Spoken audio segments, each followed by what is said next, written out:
నమస్తే BCN news తో మీ ముందున్నది ఆనంద్ రాజ్ కుమార్. ఈనాటి వార్తల ముఖ్యాంశాలు. సూపర్ 6 ను కొంతమంది ఎగతాళి చేస్తే తాము సూపర్ హిట్ చేశామన్న సీఎం చంద్రబాబు. తెలంగాణ సహా పొరుగు రాష్ట్రాల్లో అమలు చేయని సంక్షేమ పథకాలు అమలు చేస్తున్నామని వెల్లడి. రాష్ట్రంలో వ్యవసాయ రంగం పరిస్థితి అత్యంత దారుణంగా ఉందన్న వైసీపీ మాజీ ఎమ్మెల్యే రమేష్ బాబు. ప్రభుత్వం నుంచి సహాయం అందక రైతులు విలవల్లాడుతున్నారని ఆవేదన. తీవ్ర వాయుగుండంగా మారిన దిత్వా తుఫాను. దీని ప్రభావంతో కోస్తా రాయలసీమలో మరో 2 రోజులు భారీ వర్ష సూచన.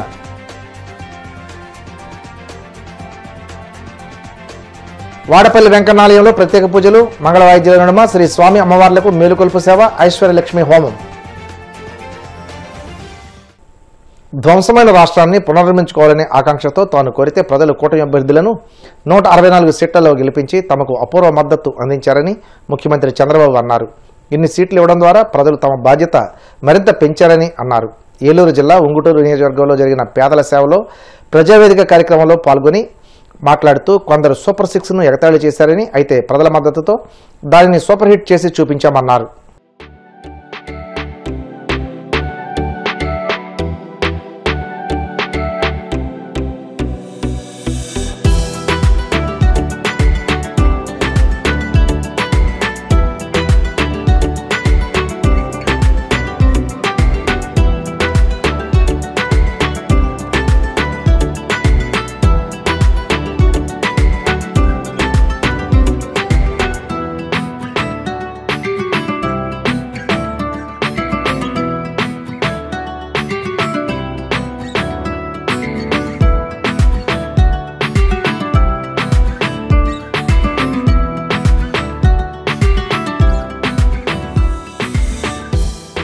దేశంలో మీరు ఒకసారి చూస్తే కమిట్మెంట్ బాగా ఉండే క్యాడర్ ఏ రాజకీయ పార్టీ కన్నా ఉందా అంటే అది మొదటి స్థానంలో తెలుగుదేశం పార్టీ ఉంటుంది. దాంట్లో అనుమానం లేదు. కొన్ని సందర్భాల్లో నాయకులు తప్పులు చేశారు తప్ప కార్యకర్త ఎప్పుడు తప్పు చేయలేదు, చెయ్యడు కూడా. ఇంత మునుపంతా కూడా ఒకసారి నేను కూడా ఎలక్షన్లు అవ్వడం, ఏదో చేసేయాలి, రాష్ట్రానికి అన్యాయం జరిగిపోయిందని పరిగెత్తు మిమ్మల్ని సరిగా పలకరించకపోవడం, దాంతో మీరు కూడా మా నాయకుడు పట్టించుకోలేదు కాబట్టి బయట పోలేరు కానీ అలక మాత్రం పోతారు అనేక సందర్భాల్లో. ఇంకా మీరు అలిగే పరిస్థితి రాకూడదు. ఈ రాష్ట్రాన్ని ఈరోజు మనందరం గుర్తుపెట్టుకోవాల్సింది, 2004లో మనం ఓడిపోకపోతే హైదరాబాద్ తెలుగు జాతి ఎక్కడుండదో ఒకసారి ఊహించుకోండి మీరు. 2019లో మనం ఓడిపోకపోయి ఉంటే జరిగిన నష్టాన్ని ఈ పార్టీకి ఏ విధంగా పూడ్చేవాడో మనం గుర్తుపెట్టుకోవాలి. మనం అంతా కష్టపడడం, నిర్మాణం చేయడం, మళ్ళీ ఇదంతా కూడా అన్నీ చేసిన తర్వాత ఇంకొకరు రావడం, మళ్ళీ పతనావస్థ తీసుకెళ్ళడం, మళ్ళీ మన పని అంతా కూడా మళ్ళీ కరెక్ట్ చేయడానికే సరిపోతూ ఉంది. ఇంకా కరెక్షన్స్ లేదు. నిరంతరం ముందుకు తీసేపోయే కార్యక్రమానికి మనందరం శ్రీకారం చుట్టాల్సిన అవసరం ఉంది, బాధ్యత ఉంది. ఏ పార్టీకి లేనటువంటి ఆర్గనైజేషన్ మనకుంది. పొలిటికల్ గవర్నెన్స్ అని నేను మాట్లాడుతున్నాను. ఎన్నికల్లో మీరు హామీలు ఇచ్చారు, నేను మీకు చెప్పాను, ఎలక్షన్ మేనిఫెస్టో ఇచ్చాం. ఇప్పుడు ఆ హామీల్ని నెరవేర్చే సందర్భంలో మళ్ళీ మీరే ముందుండాలి. ఈరోజు పెన్షన్ ఇస్తున్నాం. నేను ప్రతి ఒక్క నెల మొదటి తారీఖున పేదల సేవలో పెట్టాను. ఎందుకు పెట్టానంటే దగ్గర 1,70,000 కోట్ల రూపాయలు మనం ఒక్క పెన్షన్లో ఖర్చు పెట్టబోతున్నాం. మనలో 1/4 కూడా పెన్షన్స్కి ఇవ్వడం లేదు ఏ రాష్ట్రం కూడా. అలాంటిది మనం పదే చెప్పి ప్రజల్ని మెప్పించకపోతే మనం చేసిన పనికి విలువ తెలియదు. మనం చూపించిన చొరవకు కూడా ఒక అవగాహన ఉండదు. ఇక్కడ మీరు గుర్తుపెట్టుకోవాల్సింది, ఓటేసేది మాత్రం ప్రజలు మన డబ్బులు చూసి ఓటేయరు. మొన్న కూడా మన డబ్బులు చూసి ఓటేసింటే అతనికి 11 వచ్చేటి కాదు. ప్రజలు వేసేది నచ్చిన పార్టీకి ఓటేస్తారు, స్వేచ్ఛగా ఓటేస్తారు. అది వాళ్ళ భవిష్యత్తు కోసం ఓటేస్తారు. ప్రభుత్వం చేసే ప్రతి ఒక్క అభివృద్ధిలో మీరు భాగస్వాములు కావాలి. సంక్షేమంలో భాగస్వాములు కావాలి. ఒక అభివృద్ధి అంటే ఎమ్మెల్యే ఒకరే కాదు, నిజమైన కార్యకర్తలంతా భాగస్వాములైతే అప్పుడే ప్రజలు ఎప్పుడూ శాశ్వతంగా మనతో ఉంటారు. రాజకీయాల్లో స్ట్రాటజీస్ చాలా ముఖ్యం. రాష్ట్రంలో ప్రస్తుత వ్యవసాయ రంగం పరిస్థితి అత్యంత దారుణంగా ఉందని, ఒకవైపు వరుసగా ప్రకృతి వైపరీత్యాలు, మరోవైపు ప్రభుత్వం నుండి ఏమాత్రం సహాయం అందక రైతులు విలవెల్లాడుతున్నారని మాజీ ఎమ్మెల్యే అవనిగడ్డ నియోజకవర్గం వైసీపీ సమన్వయకర్త సింహాద్రి రమేష్ బాబు అన్నారు. ఈ సీజన్లో రాష్ట్రంలో 83 లక్షల టన్నుల ధాన్యం పండుతుందని అంచనా కాగా, దాంట్లో 51 లక్షల టన్నుల ధాన్యం కొనడానికి సిద్ధంగా ఉన్నామని పౌర సరఫరాల శాఖ మంత్రి నాదెండ్ల మనోహర్ నెల రోజుల నుండి చెబుతున్నా ఎక్కడా అది కనీసం కార్యరూపం దాల్చడం లేదని విమర్శించారు. ఇప్పుడు మరో తుఫాన్ దూసుకొస్తున్న కనీసం ముందు జాగ్రత్త చర్యలు లేవని, చాలా చోట్ల ధాన్యం కళ్ళాల్లోనే ఉందని దుయ్యబట్టారు. ఎవరన్నా మా బోటోళ్ళు ఫీల్డ్లో తిరిగే వాళ్ళు ఇబ్బంది పడుతున్నప్పుడు రైతుల దగ్గరికి వెళ్ళి మాట్లాడితే ఇది వైఎస్ఆర్సీపీ చేసి అల్లరి తప్ప ఇంకోటి కాదంటారు. మీ అందరికీ తెలిసిన విషయమే. 13-18 నెంబరు మార్టూరు నుంచి గవర్నమెంట్ క్షేత్రం నుంచి బయటకు వచ్చింది. అవి కొనమంటే కొనరు. అది ఇచ్చింది ఎవరు? గవర్నమెంట్ ఇచ్చింది. మన చంద్రబాబు నాయుడు గారు మాట్లాడుతూ ఒక మాట చెప్పారు. ఆయన ఇప్పుడు పండించే పంటంతా ఇత్తనాలకు వెళ్లాల్సిందే తప్ప తినడానికి తిండికి పనికి లేదని చెప్తారు. ఎవరిచ్చారా ఇత్తనాలు? ప్రభుత్వం ఇచ్చిందే కదా. బీపీటీలు 27-16 అంతా తిండి పనికి వచ్చేది. ఏంటంటే ఆయన ఉద్దేశం వ్యవసాయం అనేది దండగా, వ్యవసాయదారుడు అనవసరం అనే ఆలోచన ఆయన ఇంతవరకు కూడా విరమించుకోలేదు. దాన్ని కూడా ఇప్పుడు కూడా కంటిన్యూ చేస్తానే ముందుకు తీసుకెళ్తున్నారు. ఈ పరిస్థితులన్నీ చూస్తున్నప్పుడు రైతు తల్లకిందులైపోతున్నాడు. ఇవాళ ఆ రైతులంక చూస్తుంటే కళ్ళమ్మటి నీళ్లు పెట్టుకుని ఆ భార్యాభర్తలు ఇద్దరు కబులు కేసిన వాళ్ళు, 4 ఎకరాలు 3 ఎకరాలు పొలం ఉండేవాళ్ళు ఐరాన్ పడిపోతున్నారు. ఈ ఐరాన్ చూసి మీ ఓటు వాళ్ళతో ఇదంతా ప్రభుత్వానికి తెలియజేస్తాను, ఇప్పుడన్నా జాగ్రత్త పడతారేమోనండి. గోదావరి మనకి కృష్ణా జిల్లాలో 160 రైస్ మిల్లు ఉన్నాయి. 160లో 72 రైస్ మిల్లుకే డ్రైయర్లు ఉన్నాయి. ఇటువంటి తుఫాను వచ్చినప్పుడు, అత్యవసర కోతలకు వస్తున్నప్పుడు డ్రైయర్ ఉన్న మిల్లుకే ఆ వడ్డీ వెళ్తాయి. దాంతోపాటు ఈ 72తో పాటు ఇంకొక 10 మిల్లులకి, వీటిలోనే 10 మిల్లులకి డబల్ బాయిలర్లు ఉన్నాయి కనుక కొంత లెక్క. గోదావరి జిల్లాలో అయితే ప్రతి మిల్లుకి బాయిలర్ ఉంటుంది. దానికి కెపాసిటీ ఇప్పచ్చు. అక్కడి నుంచి ధాన్యము ఇవన్నీ ఎక్స్పోర్ట్ అవుతాయి కనుక అక్కడ బయటికి పంపించే పరిస్థితి ఉన్నాయి. అక్కడ వాళ్ళతో మాట్లాడుకుని మిల్లర్స్ని కేకేసి కూర్చోబెట్టి మీరు కొనమంటే ఈ బాధ రోడ్ల మీద బసుకునే బాధ ఈ రైతాంగానికి వచ్చి ఉండేది కాదు.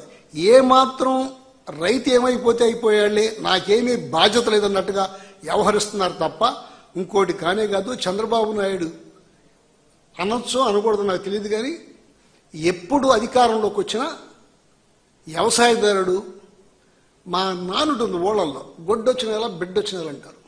వ్యవసాయానికి ఎప్పుడు వచ్చినా, ముఖ్యమంత్రికి ఎప్పుడు వచ్చినా వ్యవసాయదారుడు మాత్రం కష్టాలు పాలైపోతుంది.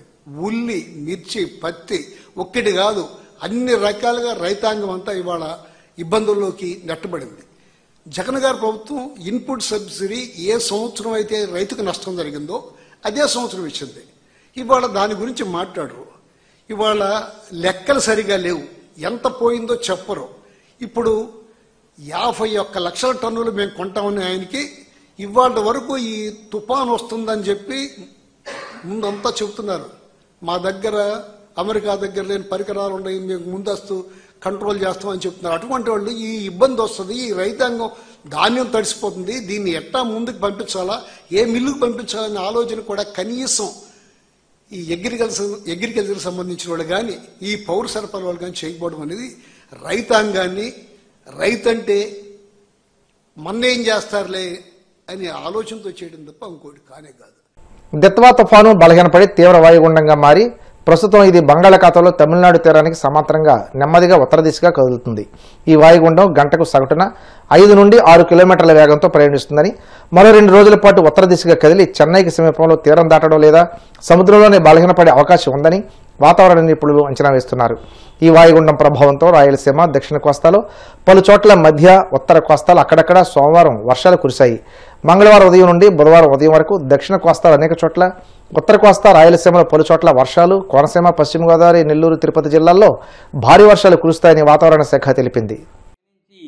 ఈరోజు నైరుతి బంగాళాఖాతం తమిళనాడు, పుదుచ్చేరి తీరానికి సమాంతరంగా ప్రయాణిస్తుంది.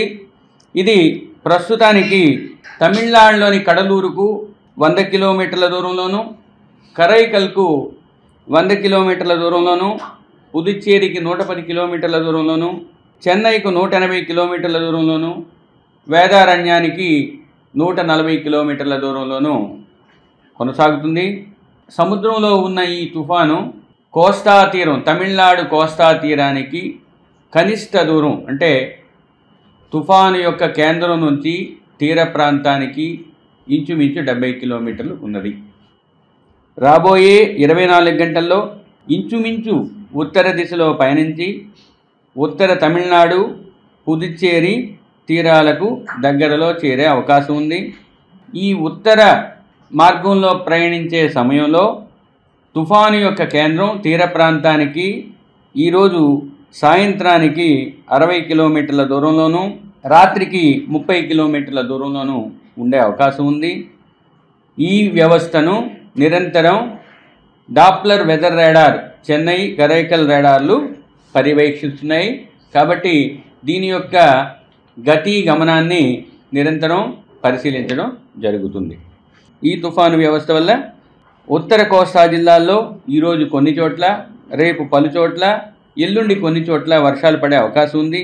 ఇక దక్షిణ కోస్తా జిల్లాల్లో ఈరోజు అత్యధిక ప్రాంతాలలో తేలికపాటి నుంచి మోస్తరు వర్షాలు, రేపు పలు ప్రాంతాలలో, తదుపరి 3 రోజులు కొన్ని ప్రాంతాలలో తేలికపాటి నుంచి మోస్తరు జల్లులు పడే అవకాశం ఉన్నది.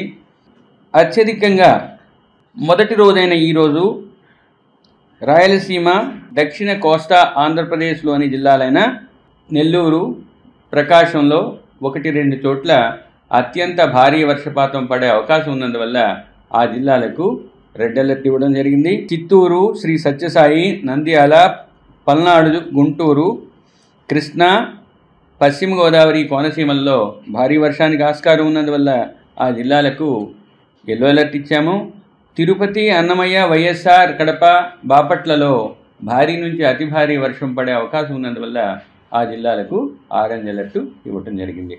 ఇక రెండవ రోజైన రేపు చిత్తూరు, తిరుపతి, అన్నమయ్య, వైఎస్ఆర్, కడప, నెల్లూరు, ప్రకాశం, బాపట్ల, పల్నాడు, గుంటూరు, కృష్ణా, పశ్చిమ గోదావరి, కోనసీమ జిల్లాల్లోని 1-2 చోట్ల భారీ వర్షానికి అవకాశం ఉంది. కాబట్టి ఆ జిల్లాలకు ఎల్లో అలర్ట్ ఇవ్వటం జరిగింది. ఉరుములు, మెరుపులు కొనసాగే అవకాశం ఉత్తర దక్షిణ కోస్తా జిల్లాల్లో ఉన్నాయి.